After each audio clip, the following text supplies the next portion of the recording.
Welcome to the Inspiration Contagion podcast, where we spread inspiration one story at a time. I am your host, Holly Jean Jackson. Each episode spotlights and interviews one transformational leader, their stories, and their advice for how you too can lead yourself and others through inspiration. If you are a visionary seeking to uplevel your leadership skills, then this is the podcast for you.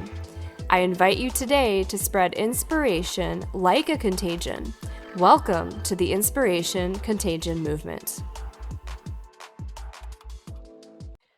Welcome to episode 22 of the Inspiration Contagion podcast. This week's episode is also available on YouTube as we're recording live video. That will be in the show notes if you're listening to this on iTunes or anywhere else. This week's guest is Eric Rogell. Eric is the host of the Warriors, Lovers, Kings, and Heroes podcast. He's the producer of the Complete Man Summit, a best-selling author, and a mentor creating bold, inspirational leaders who want to ignite motivation, vision, and purpose in their teams. Welcome, Eric. Hey, Holly, thanks, man. I really appreciate you inviting me on. Yeah, it's great to have you here. It's been really fun getting to know you before the show as well. So why don't you just tell us a little bit more about yourself and your background? Yeah, absolutely. So the question I get asked most is, how did I kind of get here? What was my journey like? What does Warriors, Lovers, Kings, and Heroes mean? So I go all the way back to my childhood. So I, like a lot of men, was raised by a single mom. Parents got divorced when I was young, was raised by mom. And my mom, love her to death, but she was one of those moms, she bought all the baby books because I was the firstborn. And it was everything that was going to kill me, injure me, make me sick, or, otherwise do harm to me. So I was raised very afraid, to be very afraid, live in fear of everything and kind of go through life looking that everything that was out there could harm me or hurt me or kill me. I joke around that she raised me like a veal, like I was put in this little box and I had to be very soft and tender and wasn't allowed to get bumped or bruised or anything. And I knew that wasn't really right. It didn't feel right, growing up and especially getting into my teens and 20s and kind of looking at my own journey towards manhood. It was like, where am I on this journey? Have I done enough to really be a man in society and take care of myself? And the answer, when I really looked deep, was no, not at all. Not at all. So I started to look for role models and started to look for, how do I become a better man? Because if I'm going to have kids one day, I'm going to have to raise them. And it's been a decades long journey, Holly. I mean, a long, long journey, and looking for role models and mentors and making mistakes and hitting challenges. And along the way, I did things where I became a men's lifestyle journalist. So I started writing about things that were of interest to men. And I started traveling around the world doing that and having these adventures. And I wrote, on adventure travel for discovery.com, for Discovery Channel. And I realized this is what I really enjoy. This kind of taps into this primal beast, this warrior that I have inside me, and kind of gets it going. And from there, I started to interview a lot of different men as a lifestyle journalist. And as I went on my own inner journey and looked for more and more role models, and then, of course, what's been happening lately with the Me Too movement, the seeing that masculinity is toxic, I wanted to find really good men out there. I said, there's got to be really good men out there. And that's when I started interviewing them for the Warriors, Lovers, Kings, and Heroes podcast. And then obviously putting together the summit. I thought, there are really good men out there. There are great leaders. There are inspirational leaders out there. And we need to hear from them. We need to speak to them. We need to get their stories, and their stories will guide us. So from little kid afraid of everything to grown man who now sees challenges and fear as fuel for success, it's been an amazing, amazing journey. And so part of what I do now is try to help other people along their journey to get to where, the sense of wonder, awe, and discovery that I found. Yeah, that's an amazing story. And I'm curious, where did you find these men that you found to be inspirational leaders? I think they're probably all around us and we're just not even aware. So yeah, how did you find that journey? It was actually easier than I thought. Once I let's put it this way. All right, so I used to have this view that men that were more successful than me, and at the time that was pretty much everybody. All men were more successful than me. I had this view of like, screw them. They're successful. It was jealousy. It was, I don't want to hear about the story. When I switched my mindset to wonder and awe and honor and respect and admiration, then I saw they were everywhere. I mean, literally everywhere. And what was great about it was so many of these men, and again, there's great women out there too, but I just happened to focus on men. That was just part of my journey. So, when I started looking and they turned up everywhere, um, what I was amazed was that so many of them were so willing, and you found this yourself too in doing what you're doing, your project. So many of them are so willing to share their stories, to share their knowledge, to share their experiences, because it's almost like they don't want to brag and they're not out there yelling from the mountaintops how amazing they are. But when you find them and you acknowledge what makes them so successful, inspirational, motivational, they're more than willing to share. They love to share their stories. And then the other part of it was people that I knew were like, oh, I just met this amazing guy. You have to interview him. And that happens more and more and more. And it really has been wonderful and really inspirational to me to see that there are so many of these men out there. Yeah, it's interesting when you say that once you changed your mindset and you were looking for that, you were open to it, you were Mhm. looking from a place of curiosity, awe, wonder. It does change things. And even with my podcast project, like you were sharing, I started looking for inspirational leaders and I looked for local influencers as well as global influencers. And I've learned so many amazing inspirational leaders in my backyard and then all around the world. And it's amazing once you're tapped into looking for it, it is all around us. It's pretty incredible. Yeah, I mean, we may talk about this a little bit later, but I have a set of core values that I live by, and we call them the Sacred Seven. And it's courage, honesty, integrity, commitment, duty, honor, and love. And when you look at the last two, honor and love, it really is about other people. And when you can honor the greatness in someone else, you're really honoring the greatness in yourself. And as a leader, when you can do that with the people around you and do that with the people that are above you and could possibly be guides and leaders for you, and you really have that love and admiration for what it is they've achieved, a whole new world just opens up. It's absolutely amazing. And I love hearing that you're experiencing this yourself. Yeah, it really does open up a different perspective when we place honor and love at the center of everything that we do. So, if you take nothing else away from this interview today, honor and love should be at the core. Honor and love. That's it. That's why love is the last one. It is the ultimate. It's funny. I found that all the men that I had interviewed, and I've interviewed, celebrities, athletes, entrepreneurs, regular guys, dads, a lot of military veterans. And I would say that when I ask them about the Sacred Seven, which one of them means the most, I would say love really comes out a lot. And I find that a lot of the military veterans, love is the big one for them, which was very surprising to me. But really looking at it deeply, it's not that surprising, because when you can come from that and really have this love for someone else and the appreciation for them and what they do, and this goes to us as leaders, and we can love and appreciate the people that we're working with that are on our teams. It's a whole different mindset, a whole different world of possibilities opens up. Yeah, absolutely. So, Eric, since you're on the Inspiration Contagion podcast, what Yeah. makes you an inspirational leader or what's your secret sauce? Well, I love that question because it really makes you look at what you're doing.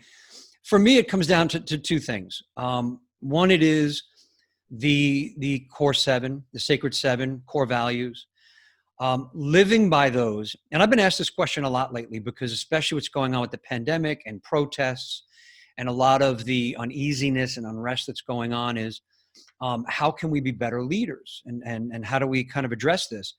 when you have a set of core values that you live by, and like I said, mine are courage, honesty, integrity, commitment, duty, honor, and love. I look at those every day and I go, am I being those every day? Yours may be different, but when you have that set and you're living by those, and the other thing I have is the 4 archetypes that we all step into on our hero's journey. And this came from years of research and working with my mentors, which is the warrior archetype, the lover archetype, the king and queen, which is the integration of the warrior and the lover, and then the hero. And the hero is when you drop the ego and you're now doing for other people rather than for yourself. And when I really just take those 2 groups of things, tapping into my warrior, embracing my lover, integrating them to be my king, and doing for others to be a hero when I can, and then doing that within the realm of the sacred 7 core values, it's about being, really. So when you look at it, it's about how can you be more of that, whatever keeps you in integrity with yourself, whatever inspires you. When you're being that, it will inspire others. And so that's really, for me, is the secret sauce.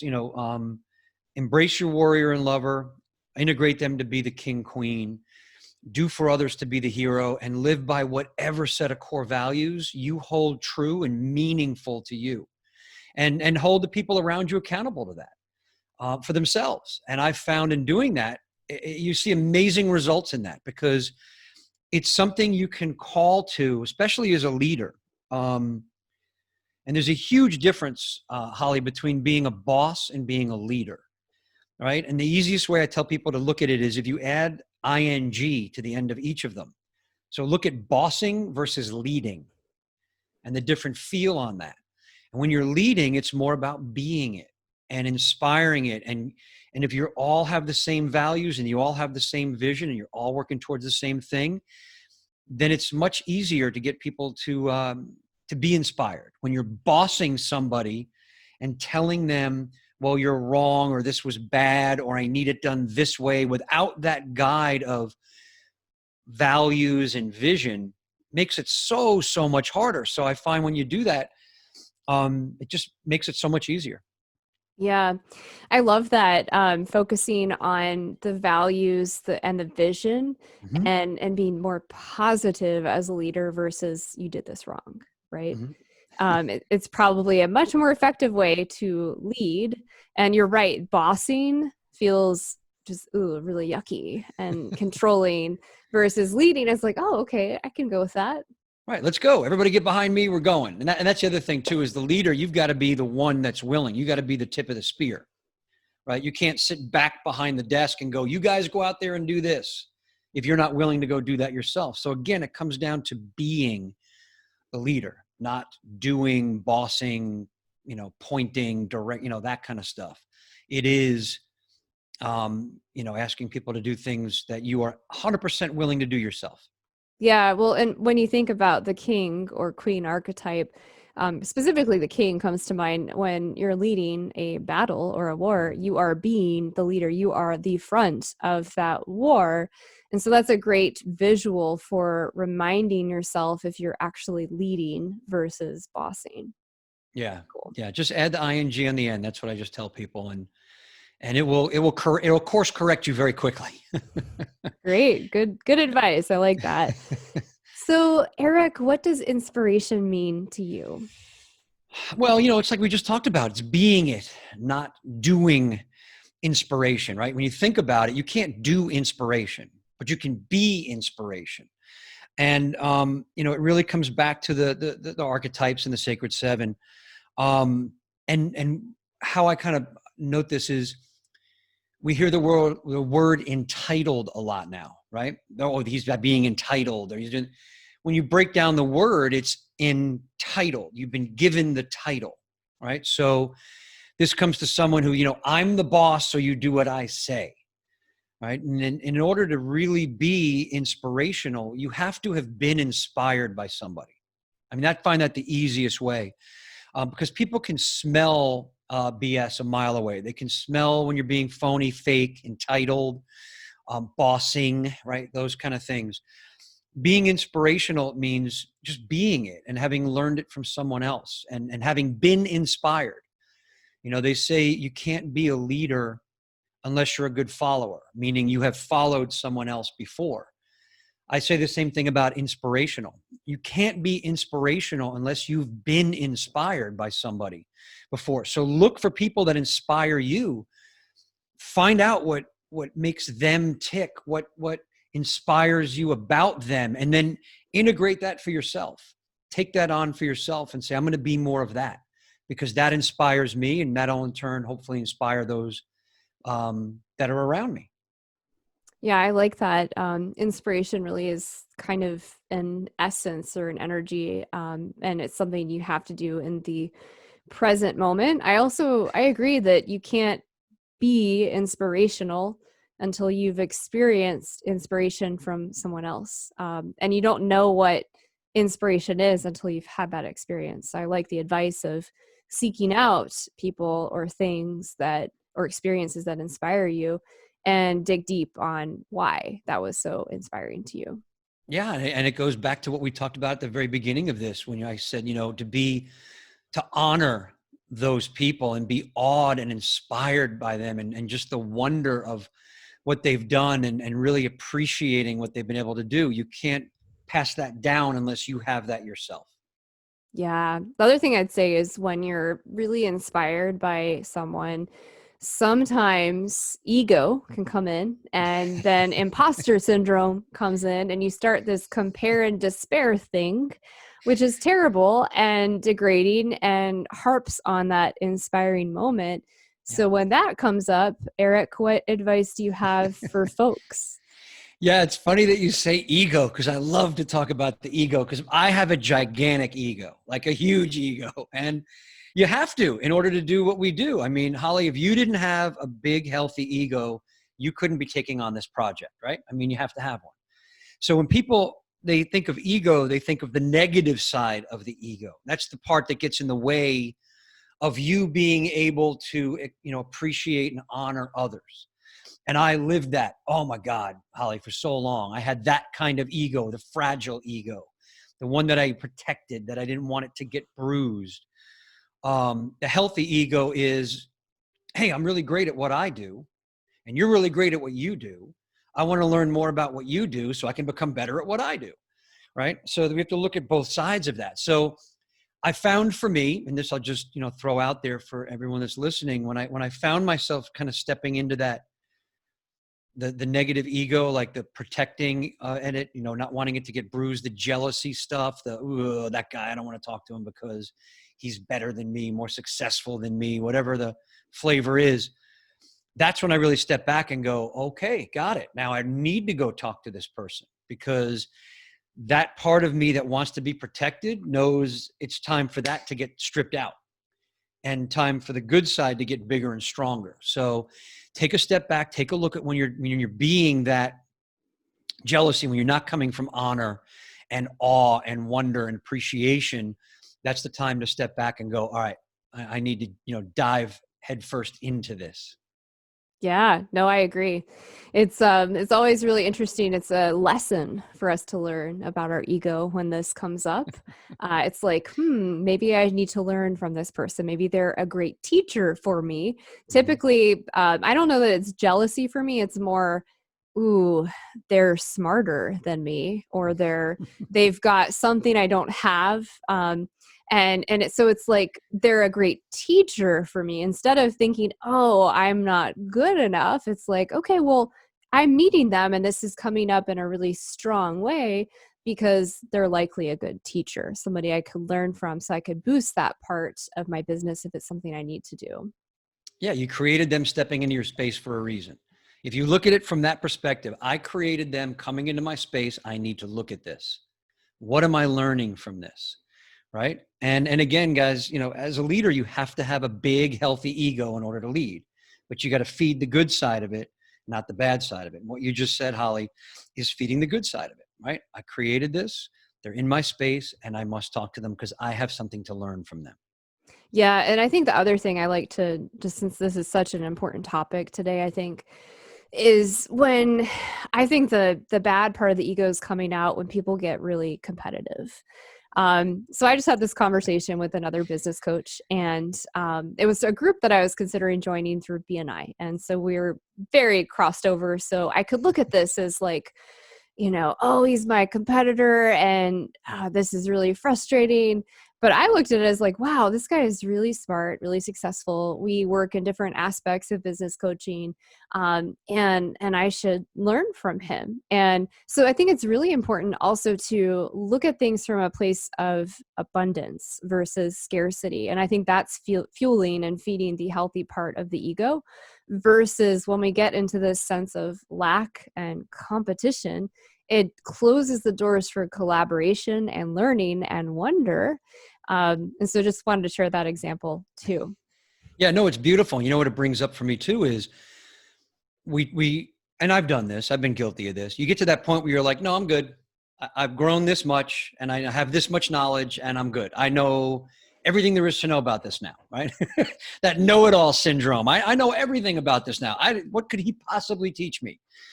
And when you drop that too, and that's the bad part of the ego, when you drop that too, again, there's so much more growth because everything becomes opportunity. Everything becomes growth. What was the Zen? They always talked about the student becoming the master and the master becoming the student, or however they worded it. But you really are both every day, all the time, your whole life. You are the student and you are the master. And if you embrace both those sides, you're going to go far. Yeah, it's funny when you were saying when you get to the place of knowing it all, I'm like, when does that happen, Eric? Sure, Holly. You don't know anything about that, right? No, I'm serious. Like I've Yeah. never been at this place where I felt like I knew Oh, everything about yeah. anything, right? Like, I mean, yes, I would consider myself to be experienced or more of an expert in specific areas like music, and business and marketing, etc. But I've never, because I could have gone to school forever. Like I would be in love getting PhD after PhD. Like I'm that student for Sure. life. So I know that there's just so much more out there all the time. Yeah, got it. That's great. But for me, what it was, and I'm sure um, I don't want to say trigger. What's the word? This will, fall on some people that are listening is like, oh yeah, I've been there.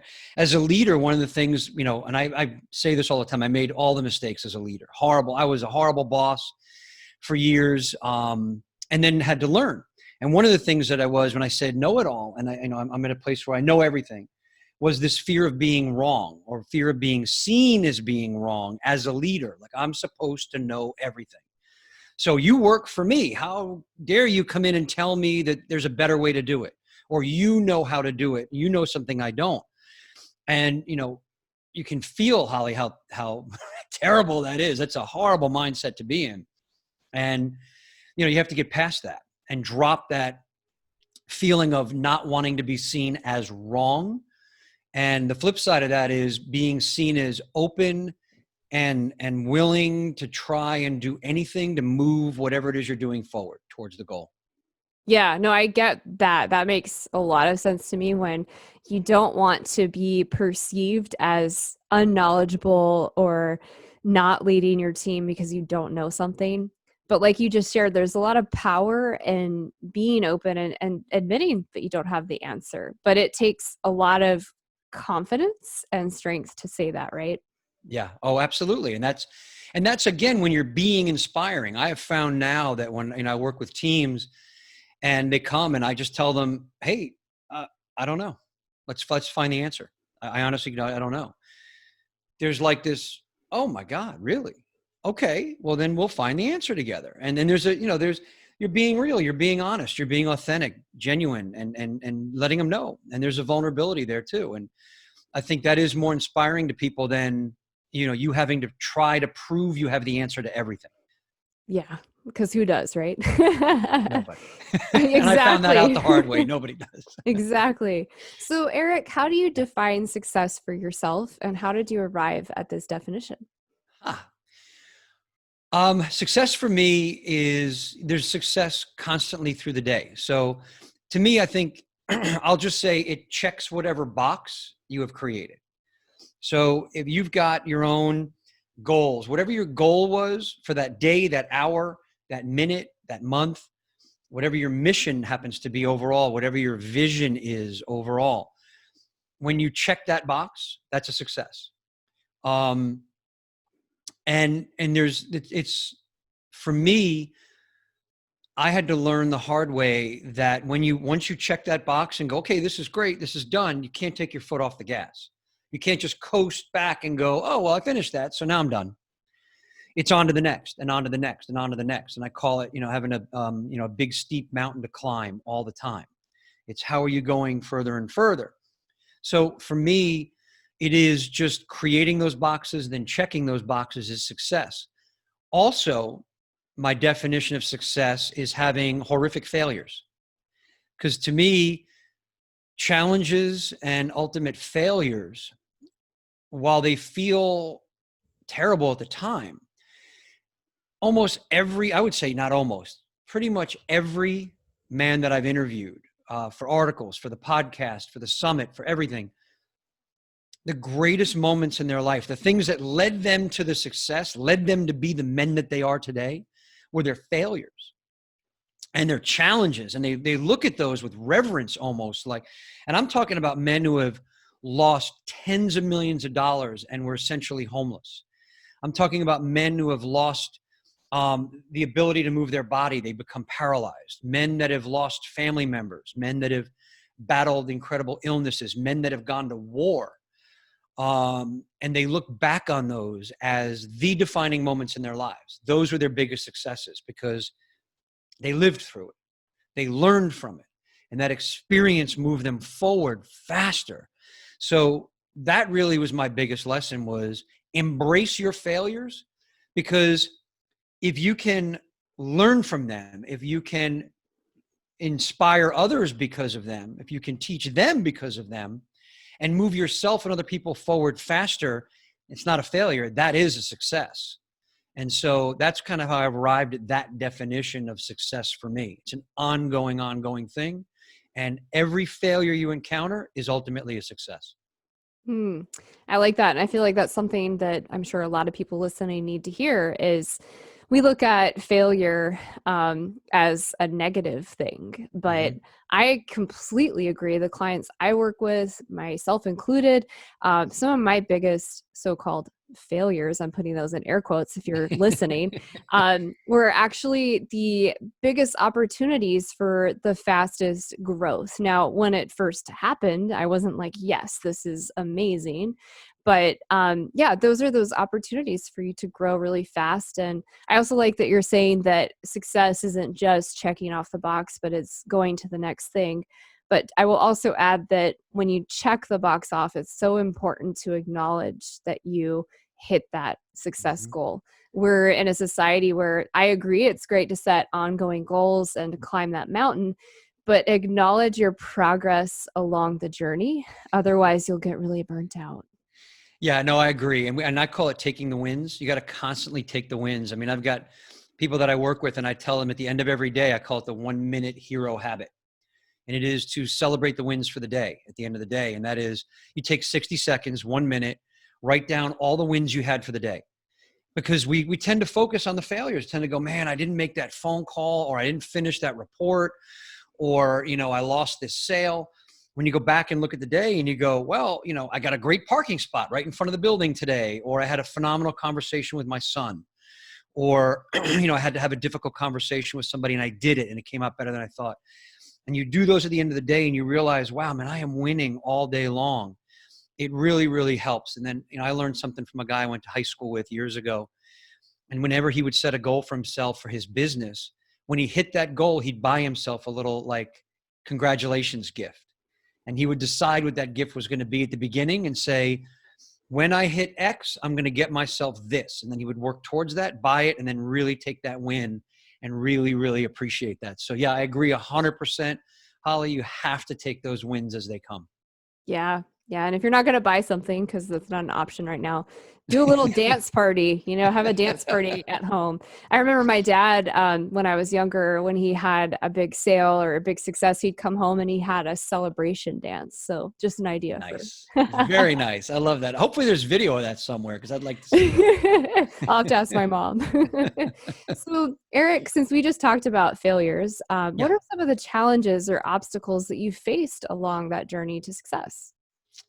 Yeah. Interesting question because I think for me, it was kind of being my own worst enemy. And I think many of us do this. I was my own biggest challenge.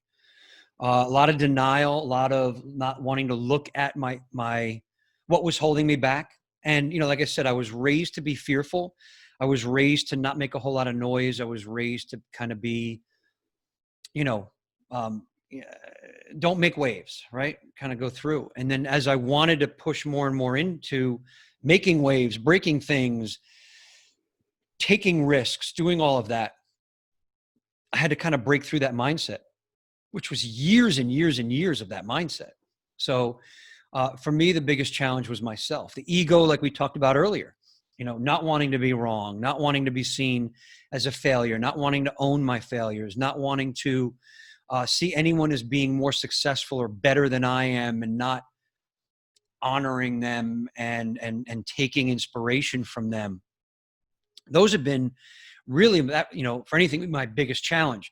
So I ended up doing years and years and years of deep inner work, meditation, self-discovery, looking at myself, really kind of diving deep. And once I was able to do that and then, listen, that's an ongoing daily challenge. I mean, I do this, I have sessions with my trainer, who I absolutely adore because he has no problems putting his boot up my ass if I'm not doing what I'm supposed to be doing. And he's the one person on the planet I know will do that. Everyone else is like, no, Eric, it's cool, whatever, but he'll be like, and I do, pretty much half of Fridays with him and really take a look at where I'm coming from, what I'm doing. And that is a challenge. It's to me, I don't know if anyone else listening has this, it's much easier to face a challenge outside and go, well, oh, it's this, and I have to get that done. Or, we're all in quarantine now, so that's a challenge to get a lot of things done. But when the challenge is you yourself and having to look deeply inside and be brutally, brutally honest with yourself. That's why, in the Sacred Seven core values, courage is first, honesty is second, because you have to have that courage to be honest, brutally honest with yourself and really take that look inside. And then the third one is integrity. So, then you have to live in integrity with yourself and want to be committed to take a long look at what's going on inside you and correct course and move forward and own it. So yeah, that's been the biggest challenge for me on this journey is just myself. Yeah, and I think that probably everybody can relate to that, at least unless they're not self-aware, right? Well, and that's it. You have to become self-aware. I mean, that's just the thing. If you're going to be an inspirational leader, you've got to be the most self-aware person in the room.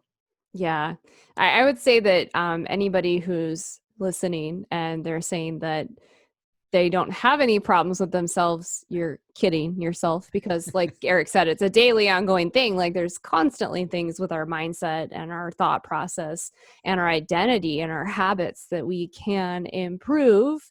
And I would agree that those challenges that are internal are much scarier to face. They're much more difficult to change, but they also have the biggest impact. They affect all the external things that we're dealing with. Exactly. If you work on improving yourself and your thought process, dealing with things like the pandemic and sheltering in place is easier. If you're constantly living with fearful, anxious thoughts, this is a really difficult time for you. Yeah, it all starts within you. I mean, that's just the thing. I mean, we always say that it's got to start with you. And that's why, to me, we go back to the entitled we talked about earlier. That's why they are bosses, not leaders, because they haven't done this. They haven't looked at themselves. You have to look deeply at you first. So yeah, that's 1,000%, Holly. That has to come first, and that's protecting that the limiting ego that we talked about too, right? That ego wants to be protected. It doesn't want to look at itself. It wants to be protected. But when you can get past that, you can really build up that positive side. Yeah. Well, and it's fun because then you actually know who you are. It takes a long time to figure that out. Um, so, Eric, what's a Yeah. story of inspiration that you're known for? Well, it's funny you say known for, which is kind of interesting. I mean, there's a whole bunch of stories that I tell that are about me, but I really think the most inspirational story, and I'd love to share this quick. It's a couple minutes. Story actually, I was there and I experienced it, and it was one of the most amazing things to me, and it really kind of changed my outlook on life. And it was at my mother's funeral. My mom passed away young. It's 22 years ago now that she passed. And we had a funeral for my mom. And I was living in Florida. I live in Fort Lauderdale, Florida. And grew up in New York, outside New York City, and mom still lived there. And so I had to fly back up for it. I hadn't been up in a long time. And we got to the funeral home. And Holly, there were literally hundreds of people that were there that wanted to honor mom. And I know I'm going to get emotional when I tell this story, so I'm telling you that right from right now. But there were hundreds of people that were there for mom, and she worked at a very large department store. She worked for Neiman Marcus in New York, and they had to almost close the store because everybody that worked there wanted to be there for her and be there to kind of celebrate her. And my brother has been in theater for, as long as I can. He's still in theater, for as long as I can remember, all through high school, even after high school. And my mother would go to every single performance that they had, whether he was in the play or he was involved as a stage manager or however it was that he was involved. Mom was there every single performance. And every single performance, she would stand at the end and give a standing ovation, no matter what. Yeah, this gets me every time. So to honor her, at her funeral, they gave her a standing ovation. I have never been to a funeral where they did a standing ovation to celebrate the person's life. And I thought in that moment, that's what I want. I want, when I pass, to not have people weeping and crying and sorrow, but standing and applauding and celebrating that I was here. So for me, that's been one of my missions, one of my visions is that's the life that I want to lead. I want to be that inspirational that when I go, there's a standing ovation. So that's the story, Holly. And thanks for making a grown man cry on your podcast. Oh, that's a beautiful story. You were making me teary as well. That's how you know it's a good one. Yeah, that is truly amazing. I think that's something that a lot of us aspire to experience is I know when I pass, I don't want people to be sad. I want them to be celebrating our relationship, our time together, the life and the experiences, the memories we built. So I think that's a beautiful story and a great way of looking at ultimate success and a life well lived. So thanks for sharing that. Sure, of course. Absolutely. And thanks for being authentic. That takes a lot of bravery and courage. True. It really does. And that's something else that I had to learn to do was to actually, if I'm feeling I'm being emotional and I'm in front of my team or whoever I'm leading, it's okay to let them see it. You know what I mean? That to me is authentic, and I try to feel everything, good and bad, and joy and sorrow. And, this was joy, remembering mom in that way. And yeah, I think that's another part of how you can be inspirational to the people around you is be vulnerable. And by being vulnerable, I don't mean being whiny and crying and vomiting all your problems onto people, but letting them see who you are authentically. And if you're feeling something, let them see it. Yeah, that's one of the scarier things that I've struggled with because when I was early in my career, I was told that I could not express emotions. So I had to learn for a long time to hide my emotions because that was considered a weakness. But it's really interesting. I feel like things have come more full circle over time, and people are more empowered to be authentic and to be vulnerable versus even 10 years ago, that wasn't acceptable. Yeah, I have a quick story I can tell you. Something that I do all the time, and I get asked this on a lot of the business podcasts that I guest on. And I have this thing that I tell all the teams and people that come onto my teams as I hire them, and I tell them, look, at the end of the little orientation or the little welcome speech, I say, and by the way, if I'm being an asshole, you have my permission to come into my office and tell me, Eric, you're being an asshole. And there's two reasons I do this. And one, and I get the same shocked look from everybody when I tell them this. They just like, really? Like there's no repercussions. Nothing bad's going to happen to you. I want you to come in and tell me I'm an asshole. And one of the things that happens is, number one, they get empowered and they understand they can come and talk to me about anything. And I'm not, if they say, Eric, I believe you were wrong, or I don't agree with what you said, great, let's have a conversation about it.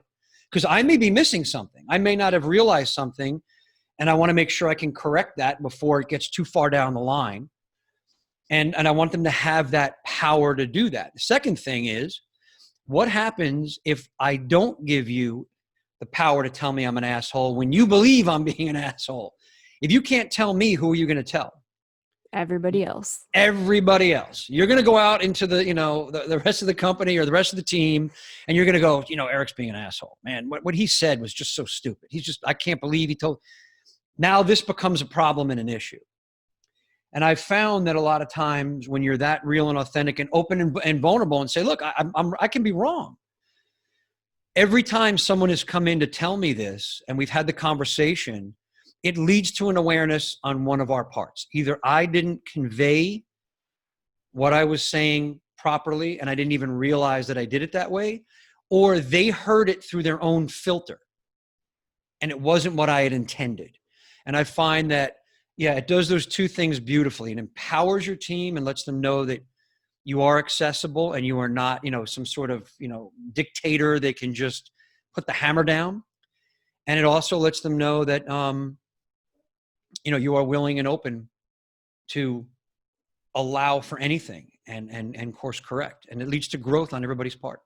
Yeah, I think that's really important. And I don't know that I would say, if I'm being an asshole, come talk to me. But the way I do it is like, if you're upset or you feel like you're not being heard or there's something you're feeling strongly that we need to discuss, my door is open, right? So it's interesting. A lot of times people create these storylines and these assumptions in their heads, and they have these strong, visceral, emotional reactions. And so when that happens, it's really important to have a conversation because, like you just said, typically they heard it in a way through their world perspective, their filter, that was not what you were trying to communicate. And communication is fascinating to me. 90% of the time or more, we do not get it right. And it's because of our perspectives, right? Sure. And so it's so important. And I would say this goes both ways. If as a leader, you're feeling that something is off with a team member, open the conversation. Say, I feel like I've offended you, or you seem upset. Is there something we need to talk about? And also for your team members, be empowered to go to that leader and say, hey, I don't feel like you're listening to me, or this really rubbed me the wrong way. Yeah. And it's funny because I use the word asshole on purpose. It's very deliberate because it shocks them for a second. They're like, not expecting that. Right. And then it sticks in their mind. They're like, well, okay, I know this now. I can come do this. But you're right. Communication is the key. It has to be the key, back and forth. And you have to be willing and open to listen to whatever they say too, because it will move everybody forward. I promise you. Yeah, absolutely. So Eric, you Yes. identified as a mentor leader. So I wanted to ask you, why is mentorship so important? Oh, it's critically important. It's crucially important. I mean, I can't stress that enough. And it goes back to what we talked about at the beginning, where, it's what led me on my journey ultimately. And then finding these men that were amazing and learning from them was such an unbelievable experience for me, because it was like, yes, this is what I've been looking for. This is the guidance that I want. Like I said, one of my mentors puts his boot in my ass regularly. You need that. I don't want people who are telling me, oh my God, Eric, you're so awesome, like, all the time. No, because that doesn't lead you anywhere. You need those people around you that are going to guide you and tell you when you're off path. And then in turn, you pay that forward, and you mentor those that are not as far along the path. It's not an age thing, I found, by the way, too, because I've had people come to me and go, yeah, I'm looking for a mentor, but I can't learn anything from anybody who's younger than I am, so I need to find somebody older. It's important to just find somebody who is further along the path you are on. That's the key. So you want someone who's further along the path that you're on. And then in turn, like I said, you want to mentor those that are behind you on the path, that haven't gotten to where you are yet. And this moves everybody forward faster. Mentorship is lost, I believe, especially among men. And I think it's because we have that ego. We say men don't want to ask for directions, right? And it's men don't want to make it. We don't want to look like we're wrong or we don't know. We're supposed to know, Holly. We're men. We're supposed to know. So being able to go to another man and say, look, I don't know. Can you help me with this or guide me along on this is huge for so many of us. But I find for myself, for a lot of the men that I associate with, when you find those mentors and you use them as guides, oh God, it's just the whole thing opens up. You start to move forward easier. You get into the flow and you move forward. And then you really, really want to do that for others. It's just become so important to do it for other people. Yeah. Mentorship is so important because those people, if you find a good mentor, they love you. Like they really care about you. Good mentors really care. And so they're going to have those tough love conversations and, kick you in the tail, and keep you on track. And it's not to be mean. It's because they see the potential in you and they see that, you're not doing this thing in this one area. And they also celebrate your wins, but they kick you in the tail when you're way off track. And for all you men out there that are feeling afraid to ask for directions, I am here to give you permission that I doubt that your significant other, your female partner, your female friends are going to judge you for asking for help. So we are here to help you and not judge you. Yeah, it's actually a sign of strength, I've found. It takes a very, very strong person in general, but takes a strong man to go and say, hey, I really just need your help with this. And it's not a sign of weakness in any way. Not in any way. And when you say, you say kick in the tail, I say boot in the ass. So it comes out of love. And when you look at it that way, like, all right, this guy, this person, this mentor loves me that much that they're getting in my face about this because they know how important it is for me to learn this lesson. So yeah, if you look at all of that stuff coming out of love, it makes it a lot easier to understand and to take. Yeah. I also like that you said that the age doesn't matter. We all have different experiences at different times in our life. I mentor some people that are older than me. I mentor some people that are younger than me. And it really just, you learn as a mentor and a mentee, and it is that teacher and student relationship, and it's constantly going back and forth. Yeah. Mm-hmm. So Eric, how do you give back to future generations or to your community? Well, it is by becoming a mentor. So, when I talked about the warrior, lover, king, and hero archetypes, king and queen archetypes that we all go through on our journey, the warrior is that driving force, that inner beast that we all have, right? Men and women, we all have that warrior in us. The lover is what we just talked about. It's that love, that compassion, that wisdom, that guidance, that creativity, the playfulness, all of those things that make everything thrive. We all have that in us. When you can integrate the two of them, when you can create that incredible power going forward to get something done, and then bring in that supporting, loving, guiding, it makes everything grow and thrive. When you can get those together is when you become the king and queen. When you're operating in that for a long enough period of time and you've got your own success, you can step into, like what I said earlier, hero. And hero is when you drop that ego completely and you're doing for other people. And to me, the biggest mission, vision that you can have as a leader, the biggest legacy that you can leave, if we want to call it that, is to create other kings, queens, and heroes. That really should be, well, I'm going to drop that. No should. For me, the biggest thing is how many kings, queens, and heroes can I create before I go? And that's the biggest way, Holly, to pay it back, is create others around you to be even greater than you. I try to do that. I tell leaders that I work with, what happens if you make the people on your team better than you are? Right? That's that bad ego getting in the way again. Like, no, I don't want Bob looking better than I do, because then they'll promote him before me. But screw it, drop that. I want to make Bob as awesome as he can be. I want to make Susie as awesome as she can be. I want to make everybody on my team better than I am.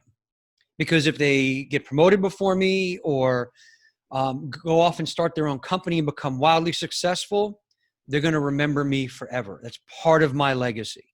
And so to me, creating as many kings, queens, and heroes as you can is the ultimate way to really leave a legacy and to give back. I love that. When I do my coaching and I describe this for potential clients, I say, I have a visual I share with them, and I say, I'm here to help you find your superhero powers within and your actual superhero. So similar to what you're describing, but different. And it is ultimately like, that's why I love business coaching, is helping these people that have these amazing ideas, these amazing visions, tap into all of their awesomeness, all of their skills, and fine tune them so that they have an even larger ripple effect. Like, it's just such an amazing thing. So thanks for sharing that. Sure, of course. So important. It really is. Ripple effect is a great way to put it. You want to just, don't be a pebble, be a giant boulder and just cause that ripple to go out. Yeah, because all those kings and queens and heroes you're creating, they're probably creating more of those too. So Right? who You're knows teaching how them to many? do the same and pass it down. Absolutely. Yeah, yeah. So why is giving back so important to you? Well, for me, it's a way, really the only way to truly honor the men that gave to me. And so it's critically important. It's not just a little important, it's critically important. I mean, what better way to show honor to someone who has taken the time to mentor you? What are you going to buy him, a gold watch? Take him to dinner? That's nice, but that's not truly honoring their commitment to you and their love for you. The only way to really do that is to pass that down and to do it for others and to create that ripple effect. It really is the only way that I can see. Yeah, I love that pay it forward Mm-hmm. perspective, and it's true. Like, if we really want to honor those that took the time to find those golden nuggets in each of us and kick us in the tail when we needed it, what they want most is for us to do the same for everyone around us. Yeah. Mm-hmm. So can you share one of your most inspiring mentee stories? Mentee stories. Wow. Yeah, there's a bunch of them. I mean, I for a long time, and this is years ago, so I'm going to say probably 15 years ago, I had I was a martial arts instructor. I had my own school and I taught kids. So if you figure this is like, they were 10, 12, 13 years old at the time, and this is 15, 20 years ago. So now some of them are older and they have kids. And it blows my mind because, like, time is not even a valid concept to me. Like, I can't tell if it was a year ago or 20 years ago that something happened. It's all kind of compressed.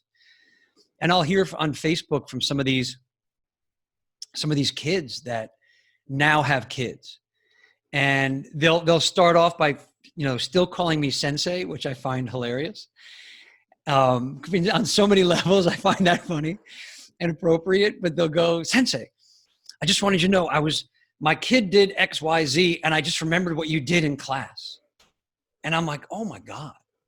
Like, the fact that something that I don't even remember doing years and years ago is now something they're doing with their children and experiencing it now, all these years later, is just remarkable to me. And I've had that experience on several occasions. I speak at a fraternity rush event every semester at one of the local colleges here in South Florida. It's a fraternity that I was in when I was in college. And I do this talk every semester. And I've actually had several people come up to me years later and say, the reason why I'm doing what I'm doing now since I graduated is because of what you said in your talk back, 6 years ago when I was pledging. And I don't think you can ever get enough of that in your life. To me, it's not one particular story. It is a conglomeration of stories. It keeps me going because look, Holly, we all get those days where we're just like, man, I don't know. I don't feel like getting out of bed today. I really don't feel like getting out of bed. And when you play those back and you go, when you got out of bed that day and you taught that class, when you got out of bed that day and you gave that talk, when you got out of bed that day and you had to kick somebody in the ass to do what they needed to do. And 20 years later, they're telling you that they're still doing that with their kids. There's no greater story. Yeah, I love those stories because it's even really simple things that you never know how profoundly you're impacting someone else's life. I remember years ago, I was at a grocery store and this woman had two young children and they were screaming and she was really struggling and I was just I just felt really bad for her and I said, can I help you with your kids while you check out? Like, can I do anything to help you right now? It looks like it's a rough day and you're alone, and how can I help? And so I helped her, and we were walking out to the parking lot after we both checked out. And she started crying. And she looked at me and she's like, "Thank you so much. We just moved here. I have never felt more alone. I felt like maybe we moved to the wrong place because people were just not friendly, and I just felt judged. And the fact that you stopped and just showed compassion, she's like, you saved my life today." And I was like, whoa, like, I mean, just, be nice, a nice human in the grocery line. I'm like, that's crazy. You never know what somebody else is walking through in that moment. And so when you go to like judge someone, stop and just think, what are they walking through right now? Yeah. And there's so much that can come from that too, Holly. I mean, think about how she'll pay it forward to someone else going forward. Like if she's in a situation where she sees someone else struggling, will she be able to help? Will the kids remember the nice lady who helped us in the grocery store that day when mom was freaking out? I mean, if I put my attention on it, I probably can come up with, a dozen stories like that where somebody stepped in to help me or help my family or help someone at some point along the way, and the impact that it had on me. And it's just a small thing. Like some of us think, like for you, just stepping in and saying, "Hey, can I help you with your groceries?" may not seem like a big deal, but it can have just an unbelievable amount of impact on so many lives. Yeah. Well, and that's why, like you're saying, it's about being. And so you never know that small, it seems like a small thing to you. It could be life changing. That person could be suicidal for all you know, and you save their life. Like it really matters how we show up. It really does. Absolutely. So, Eric, I know we're running low on time. We're going to head into the lightning round of questions. All Um, right. so, what's your favorite book? My favorite book is Iron John by Robert Bly. I don't know if you're familiar, but it's a phenomenal book. Okay, I'll check it out. I'm learning so many new books that I need to read. Now, being a lightning round, do we explain our answers or we just give them and we're going on to the next one? You can explain if you'd like. What I just want to, kind of put it in context. Iron John is a deep dive look into one of the Grimm's fairy tales about Iron John, and Robert Bly, who was a phenomenal American poet and author, breaks it down line by line on what it really means. And it's about our hero's journey. And I had never seen something like this done before. It's a classic book. I don't know how many years old it is now, 25, 30, I think coming close to 30 years ago it was put out. And it still holds up today. And it'll give you deep insights into your own we talked about looking at ourselves. It'll give you some really great insights looking at your own hero's journey. I'm glad you explained that. It's very enticing. Sure. Love it. So what networking or community groups you love the most? I prefer masterminds to networking community. And I also recommend that people, create your own, like put people around you that are there to support you. I call it my round table. I have 9 men. Some of the guys on the summit that I did, they have their own groups. They call them the 9, like they put 9 guys around them, and it's a group of 9. And, it's very important for you to have people that you can like, trust, respect, and get a mutual benefit from. So to me, a lot of the networking groups really don't do that as much, but some masterminds and your own kind of round table do. Yeah, I like the idea of building your own too. That's really powerful. Mm. What's the best piece of advice that you could share with others today? I would say it's take your kingdom. I say this to people that I work with: take your kingdom. And when you look at it that way, male or female, it is that warrior, lover, integration, becoming the king, become that leader, right? Become that king, that queen, and take your kingdom, rule your kingdom as a powerful king and queen before you move into hero. And that really entails just going boldly onto your hero's journey. Just know this is a journey. It's the hero's journey that we're on. Integrate as much of that as you can, and go boldly into it. Don't shy away from it. Take your kingdom. Love that. Take your kingdom. What's one step you can take today towards taking your kingdom? And do that. If you could share one message with the world, what would that be? That would be that we are all born to be heroes, period. That is why that is the ultimate part of the hero's journey. And we're all on it. So you were born to be a hero. We're all born to be heroes. Get on your journey, embrace and unleash that hero within you. That's the best thing that I can tell you to do. Love it. We're all heroes. I hope that that message really sinks in for everyone listening. And my last question, what's the legacy you wish to leave behind? Well, we mentioned this a little bit earlier, We did. right? The legacy is I want to create as many kings, queens, and heroes as I can. That would be my legacy. Just really empower people to become their own king, queen, and hero. And hopefully those kings and queens show up for that standing ovation at your funeral too. All around the world. I want it all around the world, a standing ovation. Yes. Yeah, that's beautiful. I love that visual. Well, Eric, this has been really amazing, really fun. So much good wisdom, information, and stories. Thank you so much for joining us. Absolutely. My pleasure, Holly. Really. And Eric has been really generous. He's offering a short guide on how to be an inspiration, motivational leader. So I'll have that in the show notes as well as in the YouTube link. If you're interested in checking that out, I highly recommend it. I've already looked at it myself. It goes a little bit deeper across all of the different 4 archetypes so that you can learn where you are and the steps you need to take next. So that will be in the show notes. For all of our listeners and viewers, thank you so much for joining this episode of Inspiration Contagion. I look forward to seeing you next week on the show.